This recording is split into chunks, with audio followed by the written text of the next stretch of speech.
5 राम भक्तों की तपस्या देखकर हिल गया संसार। प्राण प्रतिष्ठा से पहले दुनिया में होने लगी सनातन की जय जयकार। किसी ने नहीं खाया अन्न तो किसी ने नहीं पिया पानी, हर किसी को रुला देगी 5 राम भक्तों की ये कहानी। कोई लगातार दौड़ रहा है, नहीं कर रहा है विश्राम, तो कोई बुरके में बोल रहा है जय श्री राम। कहने को तो भगवान राम हर हिंदू के हैं, हर इंसान के हैं, हर देश के हैं, लेकिन इसके बावजूद कुछ भक्तों ने अनोखी राम भक्ति से वो लकीर खींच दी है जिसे सुनकर आपके भी होश उड़ जाएंगे।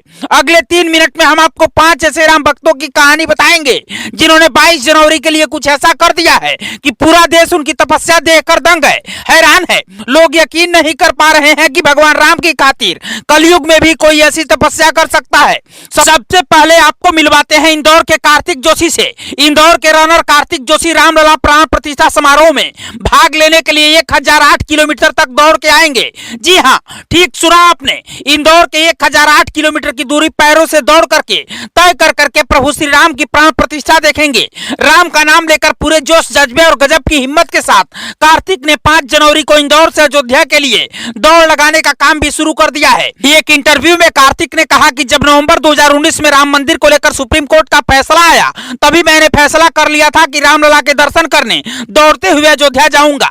इंदौर के कार्तिक दौड़ते हुए उज्जैन के रास्ते गुना होते हुए झांसी आएंगे। झांसी के बाद कार्तिक कानपुर और लखनऊ से होकर अयोध्या पहुंचेंगे। कार्तिक ने यह भी कहा कि भगवान राम का 14 सालों का वनवास था, इसलिए वो इस दौड़ को 14 दिनों में पूरा करेंगे। अब भगवान राम की इन सुपर स्पेशल भक्तों के देखें।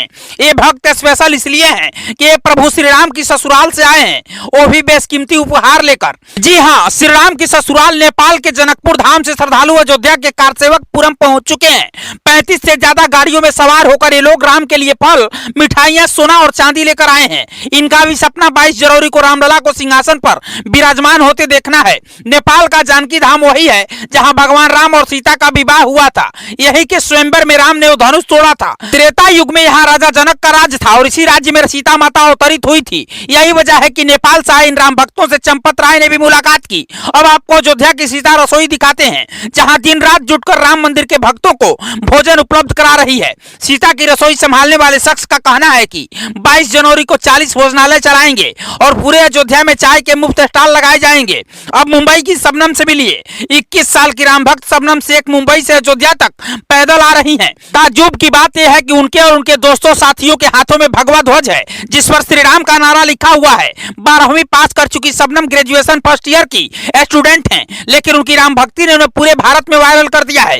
हिजाब पहने बजरंगबली का ध्वज लेकर मुंबई से पैदल अयोध्या के लिए निकली शबनम को देखकर हर कोई दंग है। राम भक्ति की ऐसी मिसाल लोगों को भौचक्का कर रही है। शबनम कहती है कि मुझे बहुत खुशी है कि मैं अयोध्या धाम जाकर रामलला के दर्शन करूंगी और उस भव्य मंदिर को देखूंगी जिसे देखने की मेरी तमन्ना है। भगवान राम सिर्फ हिंदुओं के नहीं है, वो हम सबके हैं। अब हम आपको राम भक्ति के इसी मिसाल से मिलवाते हैं जिनकी बराबरी कोई नहीं कर सकता है।